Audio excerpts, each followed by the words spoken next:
house and holiday home mortgages in the next exciting edition of our podcast. Our podcast that talks about mortgages, talks about holiday home mortgages, talks about holiday let mortgages, and all things going on in the mortgage world. We're here to entertain, amuse, but also educate. And I'm very, very pleased to be joined this morning by Julia de Battista from Hodge Bank. So, Jules, good morning. Good morning, Mark. Thank you very much for inviting me along. I'm well. Really excited to be here talking to you about holiday let mortgages today. Great. Okay. Well, Jules, we'll introduce you properly in terms of what you do in a second, but I think it's just important to have a lender's perspective. We talk to surveyors and solicitors and estate agents, and I think it's really important to understand, pick the bonnet up, take the dashboard out, have a look in the engine, see what's going on, see how the people that effectively give you the money, what are they thinking about, what are they doing, how do they get into this, that kind of stuff. That's what I want to do today. Now, Jules, just the sort of social stuff. So where are you? And tell me a little bit about yourself.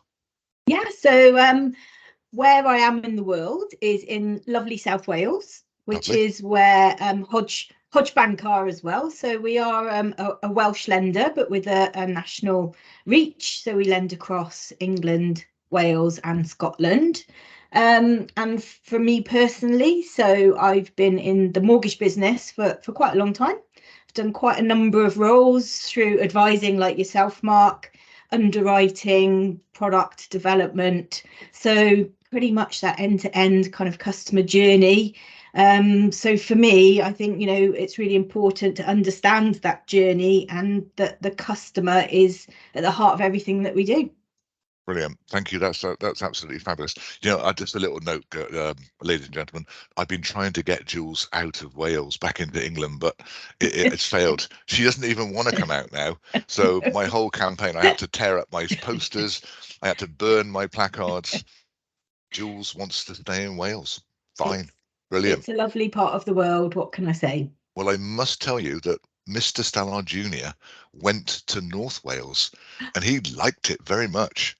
He went on that big zippy wire thingy and he liked it, and he said he wants to stay in North Wales. So there you go. So this is all good. I've still had to break it to him that his grandmother was called Harris, and there's a lot of Welsh in the Stallard family that we don't talk about, but we should do. So I know Mrs. Graham will be listening to this, and I know this will make her chuckle, but we're all good. Jules, let's get into the sort of serious stuff. Tell me about Hodge and why and how did Hodge get into holiday let lending? So, Mark, Hodge have very much had their roots from a lending perspective entrenched in the later life space, but, also have that innovative kind of startup approach. So one of the first lenders in equity release, one of the first lenders to launch Rio, for example. Now, I'm not saying we were the first in the holiday let space, but certainly looking to broaden out that reach, diversify the product set. And actually, what was interesting is that when we did our initial research, the average age of a holiday let customer is that kind of late 40s, early 50s customer, because as you already know, holiday let is, not for everybody. There are, you really need to understand the market. You need to understand what you're doing. There's challenges around managing fluctuations in income, for example. So we found that age bracket really fit very well with the target market for holiday let, and of course Hodge being already there, it felt like a good affinity. It was a growing market, so this is cast your mind back to sort of like 2019, and when I think about my previous experiences of holiday let, there were actually very few lenders there at the start, and it tended to be the more perhaps your building societies, your local building societies, your specialist lenders who are really serving that marketplace. So it still felt a very, positive area of the lending space that we could serve the underserved, which is what we're about, that we could play in from a demographic perspective. And certainly it felt like a good affinity with our target audience already. Sort of moving forward almost 5 years, and it's just really interesting to see how many more lenders are actually in that space. And I think, that is attributed to how the holiday let market has grown and expanded, has become more visible over that time. Brilliant. Brilliant. That's a really comprehensive answer. And I think I'm going to pop this in now so that we don't have to say it again. Obviously, ladies and gentlemen, there are lots of holiday let lenders. HHHU's probably nearly 30 altogether. So this is not a Hodge commercial. This is all about Jules speaking about holiday let lending, but knowing lots and lots about Hodge. So please don't think we are solely promoting Hodge. We're not. But today this is a great chance for me to speak to someone who you can already see knows exactly what's going on, and hopefully people you'll enjoy hearing what Jules has got to say. So Jules, what do you think Hodge have learnt in the time that they've been lending holiday let wise? So I think that's a really good point that you make there, Mark, about how many lenders there are operating in the market now. And, we do benchmark ourselves against our competitors in the market. Absolutely. We keep a weather eye on what they are doing. But for me, I think it's a real positive that there is more customer optionality. So as you've just alluded to as an advisor, and for your customers, there are more options to, for what they want to do, their goals that they want to achieve. And I think from a lender perspective, and this is something that I've absolutely learnt, it does drive us to remain relevant in the market and to keep innovating and to keep understanding where those perhaps gaps might still be, where we can continue to support customers. So I think as a lender, we don't think, oh my goodness, the playing field has suddenly broadened with all of these other lenders coming in.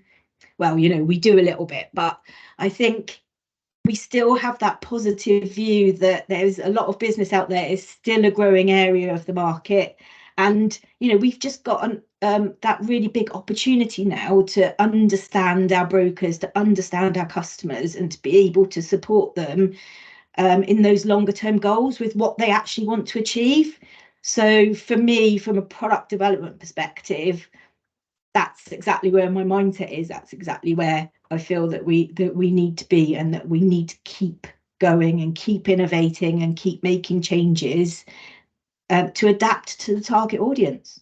Yeah, I think so. Because I think, Jules, when I started, back when the good Lord wore short pants, I think that it was really about someone from London who wanted to buy a nice house in Cornwall, overlooking the sea, and there was a few of those, and that's where holiday lending started. Really, it was all very, very straightforward. I think that a lot of small lenders joined the party, along with one or two bigger ones, and as you say, I'm so pleased to hear that you say that you want to really get under the bonnet, because I think now, conversations every day we have are with clients who have an annex, clients who have a holiday let property on the title of their main residence, clients who want to borrow on big, smart, gated parks. These are the conversations we're having. So it has changed an awful lot, hasn't it? Absolutely. And I think property is a really interesting one, Mark. When I look at the quality of the business that we receive from a holiday let perspective, certainly from, both sides of the coin. So from a credit angle, we see good quality clients with really clean credit histories. Like I alluded to at the start of the call, it's not for everyone to have the to have the size of deposit, for example, that's required to be able to purchase a second property, to be able to support yourself financially when there might be a rental void, for example, or to be able to understand the fluctuations of the rental income. That is really important for a client. For me, that's where advice really adds the value, is helping the customers understand how to manage the property and the income moving forward. But we also see really good high quality property. And funnily enough, I was thinking about this ahead of the conversation, because it's such a different proposition from a standard buy to let. For example, your customer base, You know, they want a destination, they want an experience, but they want something that's different to, you know, just a box of a hotel, for example. So just thinking about what holiday let landlords are offering to their customers, we see some fabulous destination properties because the landlord understands their customer. So again, as a lender, I think the quality of the property that comes through is really strong. Yeah, you're right. We see some quirky things. We see, you know, annexes. We've seen castles and things like that. So yeah, there are some kind of challenges as a small lender around understanding the proposition. But I think as a whole, as a portfolio, we see some fantastic quality of lending in this particular space.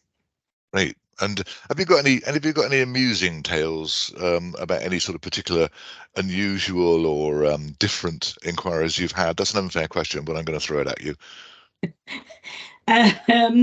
So not being like kind of close to the underwriting side as perhaps as I once was. So I think, yeah, just to allude to potentially sort of like the castle that we saw. Don't get me wrong, it was a fabulous castle in Scotland. I could very much imagine wanting to holiday there. It's a wonderful place. But I think just for us as a lender, when we think about our assessment of risk, we're always looking for that angle. You know, could we sell it as a home? Could we sell it on the open market as a main residence? And well, I'm not sure how many Kings of Scotland there are now, so whether that was going to be a future option for us, I'm not really Lovely. sure. Well, But that's actually a really good answer, because that leads into the next question, really, which is you're a product maker, Julie, or Jules. What tell me about that, and tell me how you work in terms of thinking about innovations, and how does it.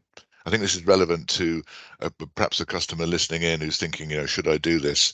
Where do you start? Yeah, sure. So not to kind of labour the point, but you know that we start and end with the customer always, really. So we think about, you know, when we're developing an idea, yes, we have to think about how it fits in with our strategic and commercial aspirations as a lender.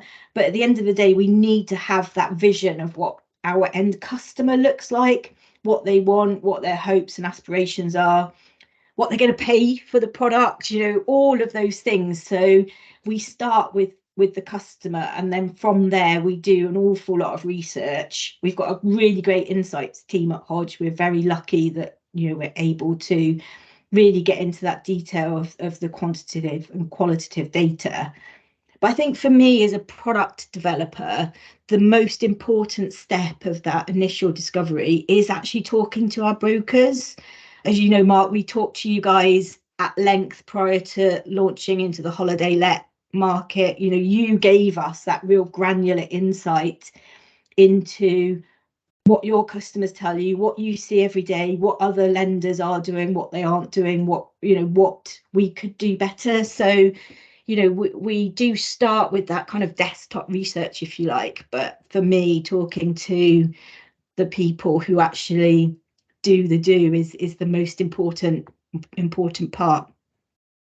And then kind of moving forward, we always need to be mindful of that end-to-end journey. So it's not just the customer comes to us, they take a mortgage, but things might happen throughout that life cycle. So we like to think about that. So they might want to come back to us for some additional borrowing, for example. So we need to make sure that we build all of those processes in. And actually, we're seeing that quite a lot at the moment with our holiday let customers. They're looking at borrowing because their properties have increased in value, or maybe they've bought one and it's worked really well and they want to buy another one. So, you know, it's thinking outside of just that acquisition and what they might like to do and what they might want our support with throughout the life cycle of the mortgage and the life cycle of being with Hodge.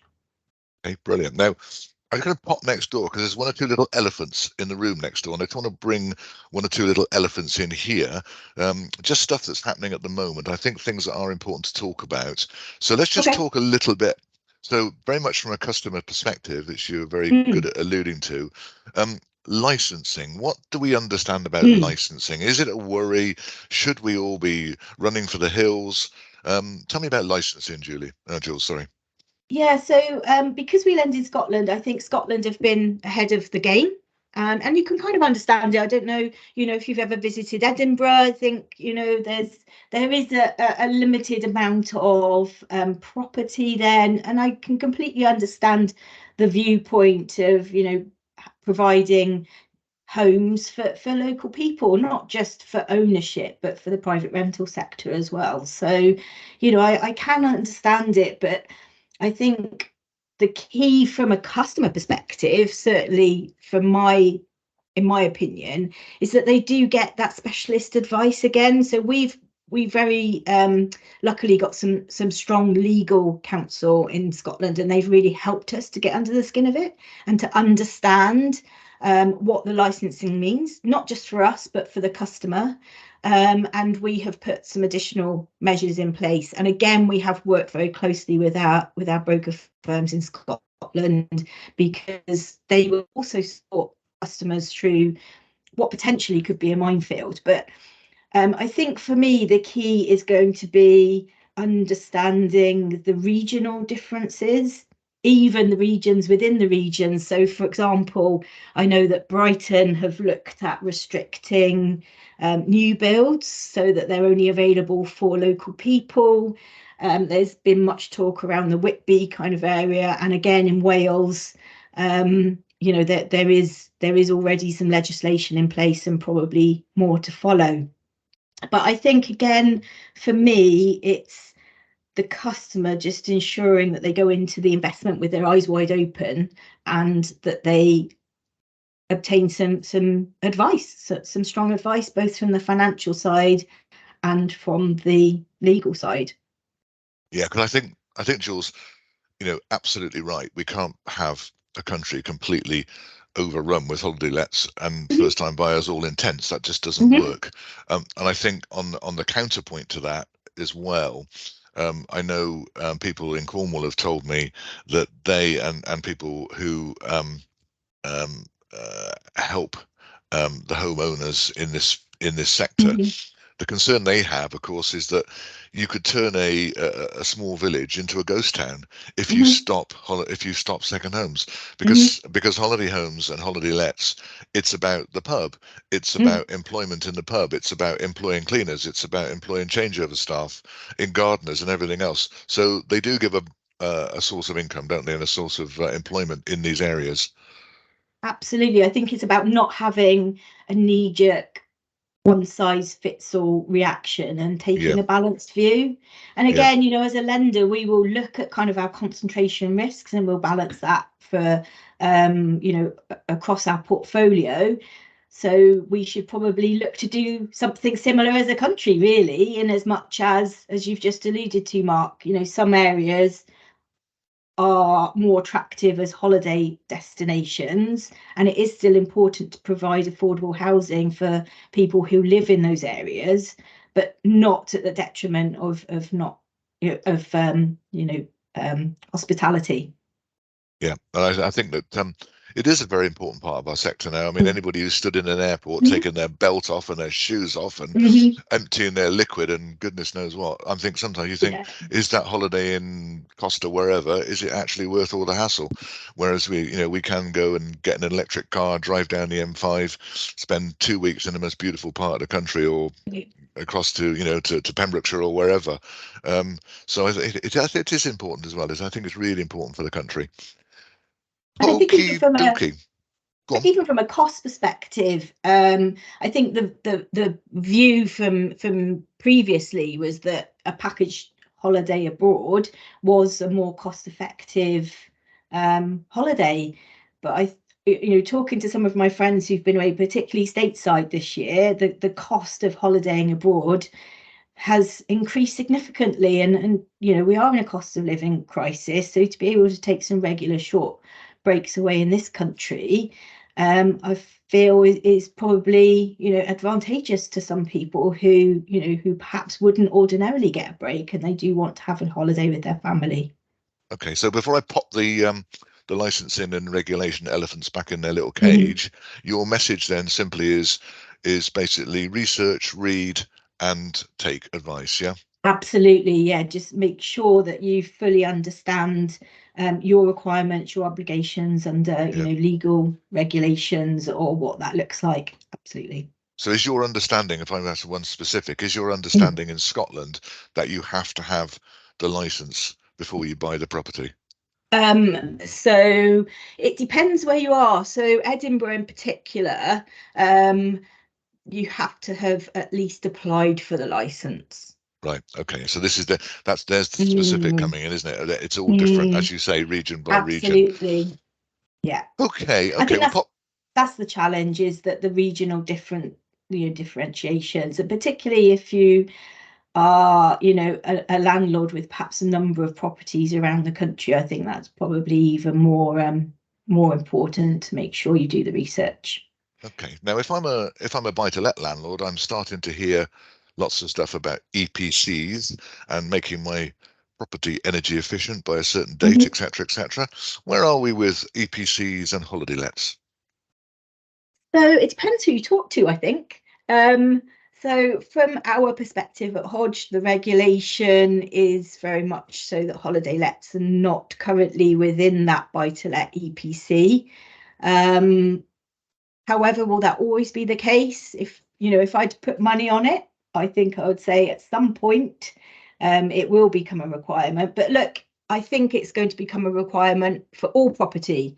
So, let's not kind of lose sight of that. At some point, all of us as homeowners, as landlords, the climate change, the impact of our properties, whether we live in it or rent it out, we are going to have to contribute to that in one way, shape, or form. And actually, the rise of the green staycation is something that's becoming quite popular. And I don't necessarily mean, going to a cottage, but certainly people are really interested in glamping and all of that kind of thing. So I feel that there is still an opportunity. I think there's an opportunity there for landlords and for holiday let owners to be able to say, yes, this is what we do. This is how we contribute to the community and to the world community as a whole. So, I think it's coming. If I had to, and that's just my opinion only, no one Yep. else's. Yep. But it's coming for all of us, Yep. not just in that particular sector. Yeah, no, I think you're right. I think people do, when they arrive at their holiday destination, they like to see that some effort has been made. Mhm, A solar panel on the roof, a wind turbine, a modern eco-friendly wood-burning stove, whatever, mhm. um, proper recycling stuff and all that kind of stuff. So I think people Absolutely. absolutely want to Mm. see that stuff, don't they? So message to customer, not there yet, but it's coming, and do what you can, because don't ignore it, because it will it will come out at some stage. Absolutely. And I think that, the holiday let customers, the end customer will be are more aware.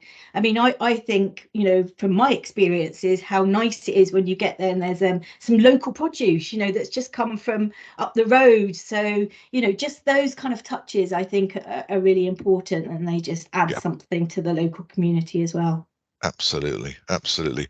Um, you don't need to know this, but 7:45 this morning, I was doing my final consumer duty Yeah. examination. Mm. So I'm consumer duty ready now, Jules. But I find it quite interesting, because I know what consumer duty is, you know what consumer duty is, but I'm not really sure the customer understands what even consumer duty is. He or she will hear about it, but let's give them a little flavour. Consumer duty from Hodge's point of view, what does it mean to a customer? So that's a really good question. I've been entrenched in consumer duty as well for a number of months now. So it's interesting because whilst holiday let is actually technically a non-regulated product, at Hodge we've still applied the same due diligence across holiday let as the rest of our product range, just because we feel it's important to give customers that kind of level playing field, as it were. So I think from a customer's perspective, it should be clearer from products and services and a price and value to be able to compare Hodge products as you with other lenders. For example, I know we talked about that at the start of the call, and how important it is that there is that customer optionality. So for us, it's been a really positive exercise because we have had the bonnet open. We've looked at the value that we give to customers, the features and the benefits of our products, and making sure that they do align to the target market. I'm pleased to say that we are absolutely there. We do monitor our target market. We look very closely at the product features, benefits, the proposition, that it does meet the aspirations of the people that we intended it to, but also from a servicing angle. So I know we've touched upon that, but it's just that life cycle of the customer's journey with us, and do they want to do anything throughout that life cycle? Are we putting any barriers in their place to kind of stop that? So I think it's just been a really, really good opportunity as a lender to be able to put all of that stuff under the microscope and make some tweaks as we found necessary. So, I'm sure that we wouldn't be the only lender to say, actually, we found things that we can do better. Yeah. It's not a one and done. It's an ongoing process, but I think this has been a really, really good starting point. So from the customer perspective, will they truly see sort of like anything that will be glaringly obvious? I think time will out, but I do feel that they should be assured that they are receiving the best possible product, the best possible value, and the best possible service from lenders and brokers alike. Good. Yeah, no, good. It is interesting. I mean, Stallard Mansion Towers received a quote yesterday for an item for the new Stallard Mansion Towers, yeah. And I had to ring the guy up twice to ask him to send the quote. When the quote came yesterday, it doesn't make any sense. I don't know what he's quoting for. I don't know. I don't want to sort of say what this was, but it doesn't. I have to go back to him and say, does it include this? Does it include this? What about that? You haven't put that in. On the back, you said that this may be included. Is this included? And it's just completely so. Consumer duty should apply across the board. Yeah. We've been trying to buy some bar stools for the Stallard Mansion kitchen, and you wouldn't believe how difficult that is. I'm afraid that as a country, we don't train our staff, because we don't like the word sales, so we don't train them to be salespeople. So therefore, we have totally inane, unintelligible conversations with people, and they can't even ask you questions like, how big is your kitchen? How many of these do you want? What are you looking for? How much money do you want to spend? And that, in my head, is what consumer duty is. It's about doing it correctly. It's about explaining everything very carefully. Yeah, I mean, I think I've been doing it a long time, but I would say that, wouldn't I? But no, fair enough. I mean, if it needs to be brought in, then fine, because if it stops bad conversations. And a little commercial for Hodge Bank here, with your holiday lets, you have an unsung feature, benefit, whichever you want to call it, whereby if a client sells that property because it's not for them, you don't charge early repayment charge. Now that is a really strong message. It's a really strong tool, and we have used it with someone because, as you, I think, started off the conversation earlier on, it's not for everybody. And people, I think, Jules, were read in the media that holiday lets were the thing during the pandemic, and everybody rushed out and bought a holiday let, and they actually forgot they'd have to manage it, and they'd have to get someone to change the sheets every Friday, not every 6 months. And yeah, holiday lets is hard work, isn't it? Yes, absolutely. So yeah, that's our early repayment promise. Again, it's just really understanding the customer, what they might need, and ensuring that the product features are working as intended. Okay, and that leads me nicely to the next point, which is, what if a customer out here listening to this is thinking about buying a holiday let, tell me some things they should be thinking about that will come up at a mortgage interview or a discussion with an estate agent when they buy that property. What if you were looking to buy in Pembrokeshire, Jules? What would you be thinking of now? Yeah, so I think it is really important to kind of think about what you are offering to your customers, and why in Pembrokeshire, and thinking about your end customer. I know we've talked a lot about that today, but I think again that kind of leads on through to the holiday let landlord, for example, is who are they appealing to, who's their customer. So what does the property look like, what does the property offer, what's in the surrounding area. And absolutely, as a lender, so we ask for a letting agent letter to confirm the rental achievable, and that's how we assess affordability based on the rental achievable. So again, that is a very important part of the process, not just for the lender, but also for the customer, because they need to be able to understand, what their rental yields are, what their costs are going to be. You really need to have a think about, your income and outgoings expenditure for that standalone property, and thinking about if there are some voids, or you need to do some work and you're not able to rent it out for a short time. Again, as a lender, we very much look at all of those things. I think what I'm saying really is tell us the story. What's the background? What's the story with this particular customer? Why are they buying this property? What is their intention around it? How will they manage it? How will they afford to manage it from their own income as well as their rental income? So we don't ask for a minimum income, but we do want to understand how that property will be managed. So to tell the story, I think, and with my underwriting head on from previous experience, that's always what I wanted to know. I'd pick up the phone and speak to the broker and say, tell me about this customer. And I know, Mark, reading some of your blog posts, etc., on LinkedIn, that's what you guys do really, really well. I was reading one the other day about, funny enough, it wasn't a holiday let one, it was an equity release one, which I know that you support customers in as well. And it really gave that human aspect. So I think that's what's really important. It's not just a transaction between us. I think we really need to understand that human side of things and why that customer is doing that and what their aspirations are. Yeah, So no, you're making me think, tell the because I story. remember it. Yeah, no, I remember a conversation. Quite often have a conversation whereby someone will say, "We're going to buy in XYZ town in Cornwall because that's where we want to retire to." And I'm of the opinion that actually a commercial holiday let is probably not the house that you're going to retire to. So you probably ought to be thinking almost of that in two stages: having your holiday let, going to spend some time in it in the next 10, 15 years, and then maybe considering selling it and buying, 3 miles up the road in a different place.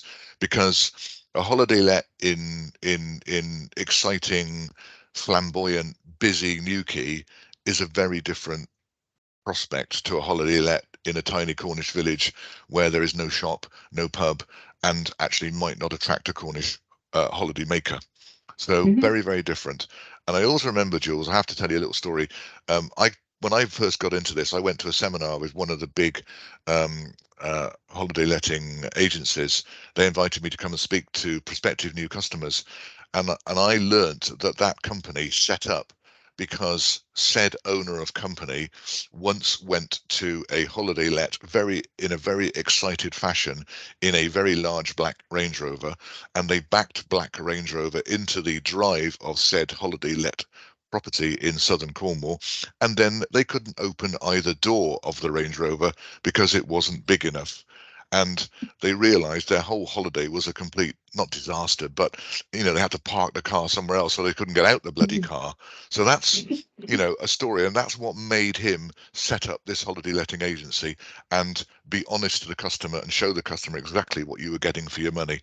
So that's I think a really important tale. Jules, before we just move on, anything else about holiday lets you want to say? Any sort of areas that you can see coming? Anything else any other messages that you have? Oh no, I've lost you slightly there. Yeah, you're right. You're back now. Come back. I'll do the question again. Can you hear me now, Jules? Yeah, I'm really, Yeah. yeah, I'm really sorry. No, don't I worry. don't know if that I'll was do the me or question you, again. but yeah, we broke Okay. up then. Yeah. Okay. So thanks, Jules, for that. That's really good. So just before we move on, any final messages you want to talk to us about or give to us about holiday let lending, about things that Hodge might be looking at, things that are doing? I'd like to ask you about weekend breaks are getting more and more popular. Any messages from yourself?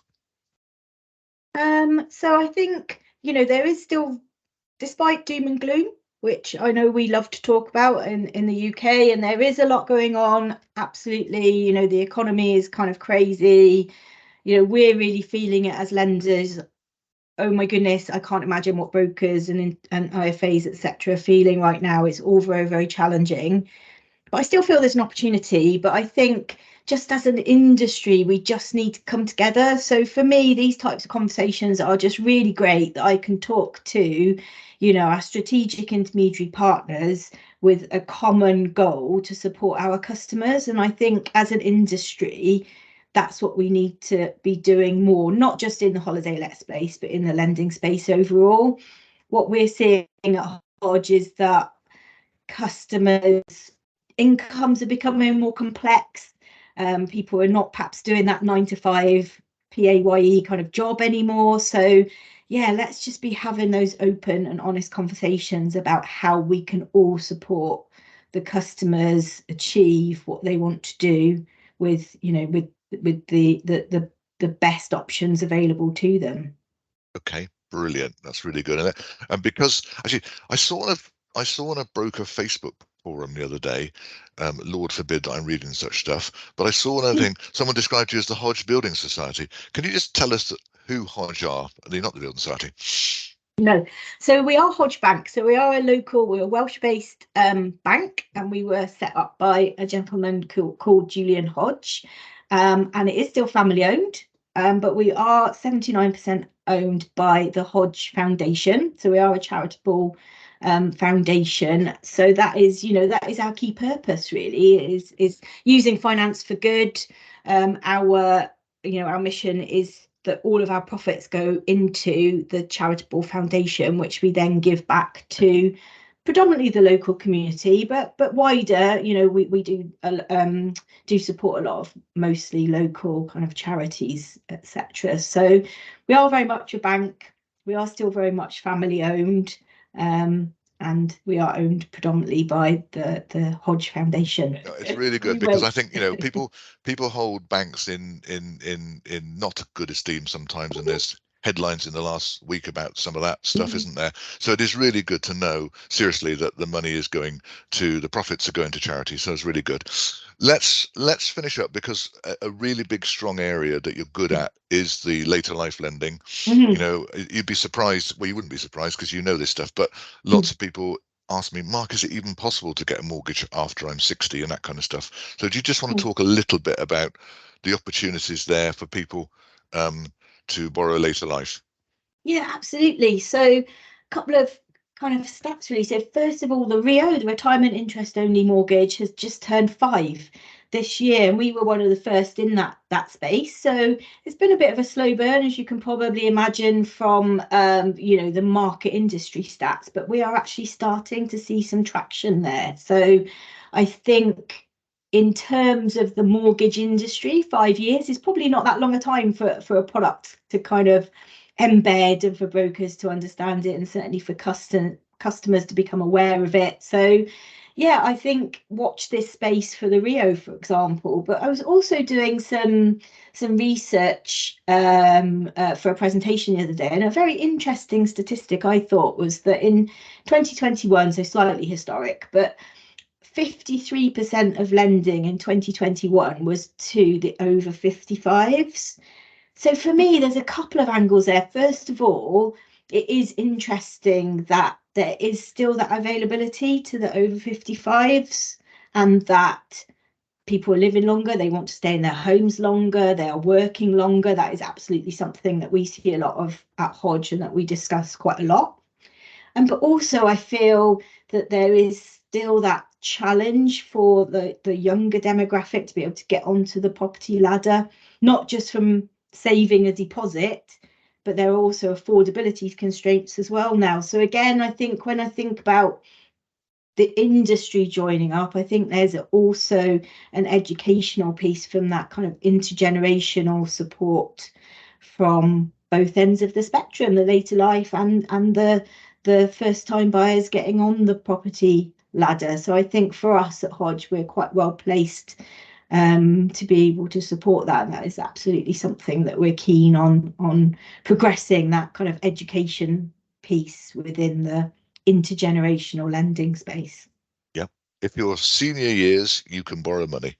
And Rio is not just a beach where they play volleyball. Rio is a retirement interest-only mortgage. That's correct. And you have products that go alongside that as well, because Rios don't suit everybody, can't suit everybody. But so that's fine. Jules, I think we're done. Anything else you want to say? Any final message?